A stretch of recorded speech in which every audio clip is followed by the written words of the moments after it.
ये कहानी दो दोस्तों की है और बहुत ही भयानक कहानी है। तो होता ये है कि जो दिल्ली में ये दो लड़कों की कहानी है। ये एक ही फ्लैट में रहते हैं। जैसे कि फर्स्ट फ्लोर पे सुमित है और सेकंड फ्लोर पे सौरभ रहता है। इनके अंदर काफ़ी अच्छी बॉन्डिंग है और काफ़ी अच्छी इनकी यारी दोस्ती है। मतलब ये जहाँ पे भी घूमने जाएंगे दोनों एक साथ में जाते हैं अपनी बाइक से।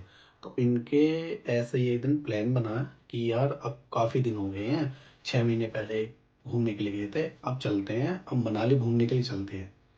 तो वो कहता है यार चलते हैं। इन दोनों के अंदर काफ़ी अच्छी, मैं आपको बता चुका, दोस्ती यारी पहले से ही है। तो ये चल देते हैं मनाली के लिए अगले दिन। तो ये अपनी बाइक स्टार्ट करते हैं और वहाँ से तो ये निकल से दिल्ली से निकलते हैं, अपनी बाइक चालू करें और ये मनाली के रोड पे चल देते हैं अपना, खूब अच्छे से मज़े करते हुए, सारी चीज़ करते हुए वहाँ से निकलते हैं। कहीं पे रुक के खाना, कहीं पे थोड़ी देर रुकना, कहीं पे जूस पीना, कहीं पे कुछ, ये ऐसे आराम से चलते रहते हैं चलते रहते हैं। तो ये पहुँचते हैं रात के 9 बजे तक। रात के 9 बजे तक वहाँ पे पहुँच जाते हैं। ये दोनों करते क्या है कि ये पहले तो खूब अच्छी तरीके से वहाँ पे घूमते फिरते हैं कि यार कहीं है ना होटल ले लेते हैं। तो सुमित कहता है चल। तो जो सौरभ है उसको कहीं पे भी होटल पसंद नहीं आता। अब उसको होटल किस वजह से पसंद नहीं आ रहा है या क्या उसके दिमाग में चल रहा है, ये तो सुमित को नहीं पता है। ना उसको खुद को ये बात पता है कि क्या हो रहा है क्या नहीं हो रहा है। ये अपना मौज में बिंदास होकर चल देते हैं कि यार होटल तो कोई पसंद नहीं आ रहा है, हमें ना एक काम करते हैं, हमारे पास सारा सिस्टम है, सारी चीज़ है, हम कैंपिंग करते हैं। ये बात कहता है सौरभ सुमित से कि कैंपिंग करते हैं। तो ये कैंपिंग करने के लिए निकल जाते हैं वहां से कि यार चले ना थोड़ी मनाली से थोड़ा आगे जा करके जो पहाड़ी इलाका होगा ना एकदम, वहां पे जाके कैंपिंग करेंगे। तो ये वहां से निकल जाते हैं कैंपिंग करने के लिए। ये अपने कैंपिंग को अच्छे तरीके से ऊपर पहाड़ पे जा करके लगा देते हैं, अच्छे तरीके से ठोक देते हैं। तो वहाँ पे है ना सर्दी बहुत ज़्यादा होती है। तो ये पहले तो क्या करते हैं कि वहाँ पे अपनी जैसे इन्होंने कैंपिंग लगाई, कैंपिंग लगाने के बाद ये अपना बाहर आग जला लेता है लकड़ी इकट्ठी कर करके। अब इन्होंने आग भी जला ली, इन्होंने सारी चीज़ कर ली। और सुमित क्या करता है कि वहाँ पे छोटा सा जो इनके पास सिलेंडर टाइप का होता है, चूल्हा वुल्ला वगैरह होता है, उसमें वो खाना बनाता है। तो इनके बीच में यही चीज़ होती रहती है कि कोई वो आग जला रहा है तो वो अपना खाना बनाता है कि यार सर्दी ज़्यादा हो रही है, तू ये काम कर और मैं ये काम करता हूँ। तो ये ऐसे ही दोनों एक दूसरे का हाथ बटाते हैं काम कराने में। अब थोड़ी देर के बाद बज जाते रात के 12। ये अपना खूब अच्छी तरीके से खाना पीना खा पी के अपना शरीर को गर्म करके अच्छे तरीके से एकदम फ्रेश माइंड से अपनी कैंपिंग के अंदर चले जाते हैं। और जाने के बाद सुमित कहता है कि यार अब चल सो जाते हैं। तो सौरभ भी कहता है हाँ यार रात काफ़ी हो चुकी है, सुबह हम वैसे भी निकल रहा है, सुबह हम थोड़ा बहुत घूमेंगे, लद्दाख की साइड निकलेंगे, इनका ये प्रोग्राम बनता है। तो जैसे ही इनकी आँख लगती है तकरीबन 10 मिनट के बाद ही तुरंत एकदम सुमित की आँख खुलती है और वो सौरभ को उठाता है कि यार हमारी कैंपिंग के बाहर है ना कोई जैसे घूम रहा है, मेरे को किसी की पायल की आवाज़ आ रही है। तो वो भी उठता है, वो देखता है, मेरे को नहीं यार ऐसा तो कुछ नहीं है। तो ये क्या कहता है सुमित कि एक बार यार हमें ना कैंपिंग खोल के देखते हैं, अपनी चैन खोल के देखते हैं उसकी कि बाहर कौन है। तो पहले तो सौरभ कहता अरे रहने दे, कुछ नहीं है इन बातों में, मत खोल, बाद में सुबह तो वैसे भी खोलना है, अभी कोई नहीं है तो सो जा। भाई सुमित नहीं मानता। सुमित चैन खोलता वो बाहर निकलता है। जहाँ इन्होंने कैंपिंग कर रखी थी उसके ही ऐसे 5 मिनट के रास्ते पर दूर एक तालाब था, तालाब के बीचों बीच एक पत्थर था। तो रात का मौसम था, वो पानी भी एकदम नीला नीला काफी अच्छा दिखाई दे रहा है और वो पत्थर भी दिखाई दे रहा है। लेकिन उस पत्थर के ऊपर बैठी हुई इनको एक लड़की दिखाई देती है। सुमित उस चीज को देख करके बड़ा आश्चर्यचकित हो जाता है कि यार इस टाइम ये लड़की यहाँ पे कर क्या रही है जबकि रात इतनी हो चुकी है। तो वो भगा भगा जाता है उसके पास और बोलता है कि यार सौरभ ऐसे है ना पानी में जो पत्थर है उसके ऊपर एक लड़की बैठी हुई है। तो ये भी चल देता है उसे देखने के लिए। तो यार नहीं है इतनी रात हो गई है फिर भी चल देखते हैं। तो वो जो लड़की है वो खाली सुमित को दिखाई दे रही है, सौरभ को दिखाई नहीं दे रही है। सुमित बार बार बोल रहा है कि नहीं अब देख बैठी है, वो कहता है नहीं बैठी है, तू अंदर चल। तो ज्यादा ही कंफ्यूज हो गया, तू अंदर चल। तो वो उसको अंदर लेकर चले जाता है। लेकिन ये सारी बात सौरभ भी समझ रहा था कि कुछ ना कुछ तो यहाँ पे दिक्कत है, थोड़ी बहुत तो हलचल मेरे को भी लग रही है यहाँ पे। क्योंकि जैसे वो कैंपिंग के अंदर जाते हैं दोनों को वही पाए की आवाज़ सुनाई देती है। अब तक कि जो उसको नहीं, सौरभ को नहीं सुनाई देते, उसको भी सुनाई देने लग गई। लेकिन वो दिखाई नहीं देती, दिखाई खाली वो सुमित को दे देती कि जैसे वो सुमित को एक तरीके से बुला ही रही है। तो थोड़ी देर के बाद सुमित के कानों के पास एकदम आवाज़ आती है कि सुमित उठो, मैं तुम्हारा पानी के वहां पे जहाँ पत्थर है मैं तुम्हारे इंतजार कर रही हूँ। तो ये दोबारा से सौरभ से बोलता है कि यार मेरे को ऐसी आवाज़ सुनाई दे रही है, मैं उसके पास जा रहा हूँ, वो मेरे को बुला रही है। तो सौरभ इससे बहुत रोकता है कि नहीं, तुम मत जा, तुम मत जा। ये कहता है चल ठीक है मैं नहीं जा रहा। तो थोड़ी देर के बाद जैसे सौरभ की आंख लगती है, या तुरंत चैन खोलता है कैंपिंग की, और तुरंत उस पत्थर की साइड भगता है, ये पत्थर की साइड चले जाता है। फिर जैसे सौरभ ऐसे हाथ मार के देखता है कि सुमित कहाँ है, तुरंत ही उसके हाथ के पास कुछ भी नहीं आग लगता। वो एकदम देखता है कि कैंपिंग की चैन खुली हुई है।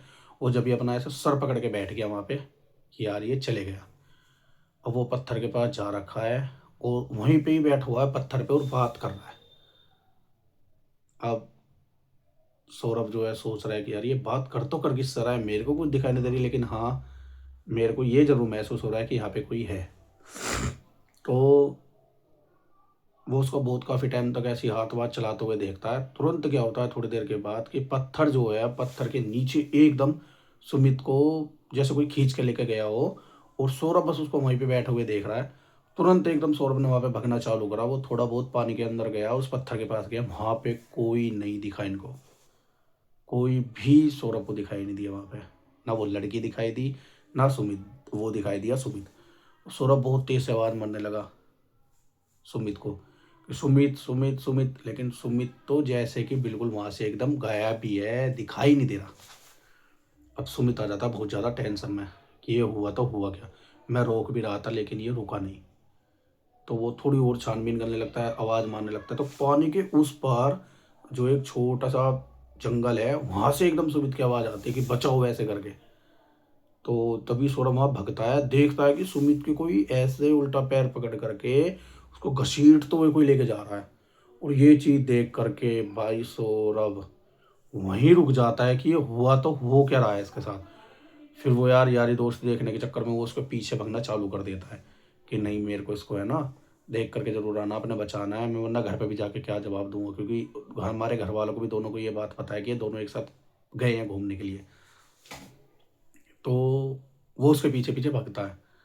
भगने के बाद वहां से एकदम आवाज आती है तू चले जा यहाँ से, वरना तेरा भी यही हाल होगा जो इसका हुआ है।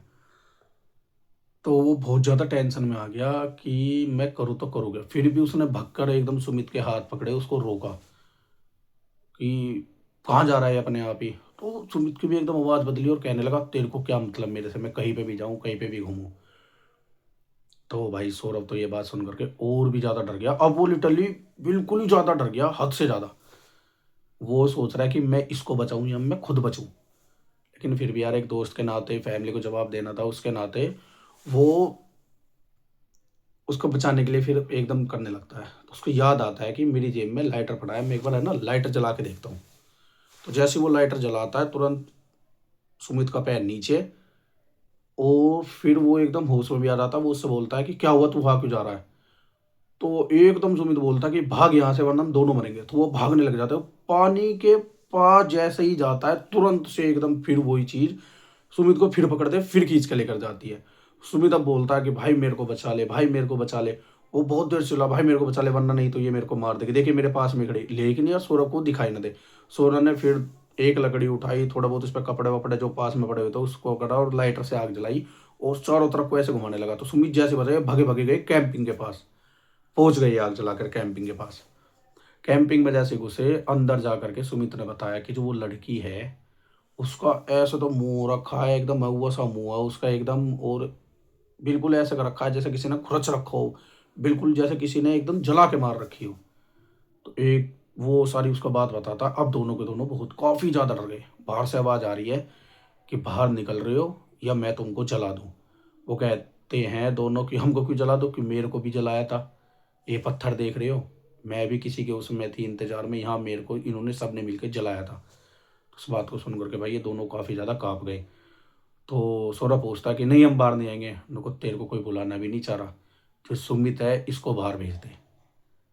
वो एकदम कह रहे यार ये तो नाम से बुला रही है। अब ये दोनों बहुत ज़्यादा डर गए और ये अब किसी तरीके से बस ऊपर वाले का नाम लिए जा रहे हैं, बजरंगबली के अपने चालीसा गाने लग रहे कि हम जैसे तैसे भी करके यहाँ से बच जाए। तो इन्होंने क्या किया, ताकि बाहर की आवाज़ ना सुनाई दे, इन्होंने अपने मोबाइल निकाला, दोनों ने लीड कान में लगाई, हनुमान चालीसा सुनी और ये बेसुध होकर एकदम वहीं पे बैठ रहे हैं कि कोई भी चिल्लाए, कोई भी कितना कुछ भी करे, हमें बिल्कुल भी बाहर नहीं जाना। और उनकी कैंपिंग ऐसे ऐसे ऐसे ऐसे करके हिलने लग रही है।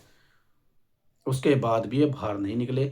जैसे तैसे करके वहाँ पे सुबह हुई, इन्होंने अपनी कैंपिंग वैम्पिंग को बंद किया और ये तुरंत वहाँ से एकदम निकले। और निकल करके ये जैसे ही नीचे की साइड आए दोबारा, ये कहाँ लद्दाख जा रही है, वहाँ पे भी नहीं गए, नीचे की साइड दोबारा आए एक होटल में, जहाँ पे एक ढाबा टाइप का था, वहाँ पे परामठे वरामठे बना रहे थे। इन्होंने सारी बातें घंटी को बताई कि हमारे साथ ऐसा ऐसा हुआ। तो आंटी कहती है बेटा तुम दोनों बच गए, तुम्हारा नसीब अच्छा है।